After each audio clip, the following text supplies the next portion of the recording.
受嚴重大火影響嘅大埔宏福苑7座樓宇居民喺4月20號起獲安排返回單位執拾物品。特區政府嘅安排唔單止係暢順有序，更處處體現出以人為本、以情為先嘅施政理念。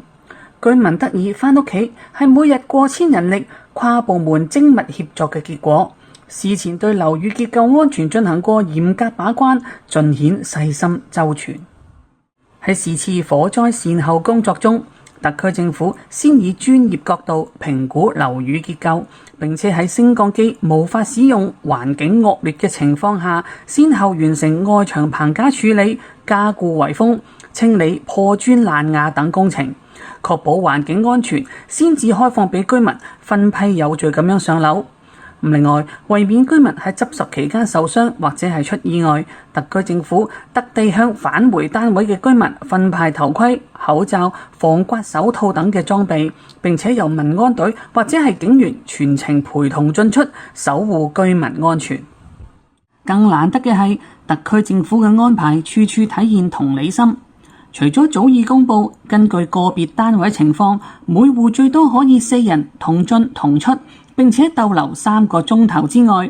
政務司副司長卓永興亦都多次重申，可以視乎現場環境，俾居民上落多於一次。縱觀首2日嘅情況，一共155戶獲安排上樓嘅居民之中，有28戶61人上落大廈多於一次。縱使佔比係唔多，呢種人性化嘅安排確實係為居民提供咗較大嘅彈性，等大家可以根據自身需要同埋體力等客觀情況作出規劃。對於居民可能出現情緒困擾，除咗事先俾一戶一社工以照片告知單位損毀狀況，等居民有心理準備之外，特區政府亦都安排咗4隊由社署社工同埋臨床心理學家組成嘅駐樓專隊，為有需要嘅居民提供情緒支援。更值得注意嘅係，特區政府會根據實際情況就安排作出調整，務求為重回單位嘅居民提供最大嘅便利，處處體現以情為先嘅宗旨。例如喺總結首日嘅經驗之後，特區政府迅即提出咗2項優化措施，係包括第一，擴大等上樓人士穿戴裝備嘅地方範圍，等大家唔使咁擠迫。第二，安排帳篷，避免大家日曬雨淋。不斷調整細節，務求做到安排貼心，居民安心。當然，有力嘅評價始終係嚟自受助居民。居於宏新閣低層嘅鍾先生上樓後直言，3個小時足夠有餘，更加特別感謝在場警察協助搬運物品。佢話如果唔係警員協助，幾個人都搬唔完所有東西。佢又盛讚工作人員好熱心，好幫手。單位裏邊冇財物嘅失竊，成功拎翻電腦、結婚證書等重要物品。原本住喺宏新閣7樓嘅梁先生即讚賞分批上樓安排妥當，認為咁樣可以減少人流，唔會逼埋一齊，大家都舒服啲。咁喺宏新閣擁有2個單位嘅譚先生更加以要錢有錢、要人有人、要屋有屋去形容特區政府嘅全方位支援。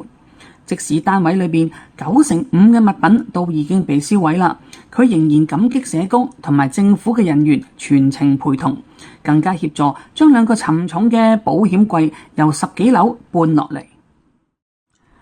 呢啲真實嘅聲音足以證明特區政府同埋居民並肩同行，從預先提供涉事單位嘅照片同埋保護裝備，安排免費接駁巴士，提供停車場車位，去到現場參與工作人員主動搬運、義工協助推送行李等等，每一個環節都俾居民喺傷痛之中感受到溫暖同埋尊重。當然有居民反映3小時未必足夠，或者希望能夠再次上樓，呢啲訴求完全可以理解。畢竟唔少單位仍然藏有充滿回憶嘅無價之物。相信今次行動完成之後，特區政府會全面總結經驗，統整居民嘅意見同埋訴求，積極研究喺安全條件許可之下，係咪有再次安排住戶返回單位嘅空間。今次安排宏福苑居民重回單位執拾同埋善後嘅安排，係一次高難度卻高水平嘅行動。特區政府喺安全、人情、資源、效率之間取得咗合適嘅平衡，處處以居民安全同埋感受為先，動態調整唔同嘅執行細節。期望特區政府繼續保持呢一份細心同埋承擔，並且以今次行動為契機，持續傾聽居民訴求，進一步完善支援措施，優化臨時安置，解決居民喺生活中嘅實際困難，同時持續做好溝通對接，及時向居民通報長期安置工作嘅進展，等居民心中有數，增強重建家園嘅信心。未來特區政府即使面對其他災難或者係挑戰，相信同樣會以溫暖守護香港每一個家庭，真切體現民心我心嘅人民關懷。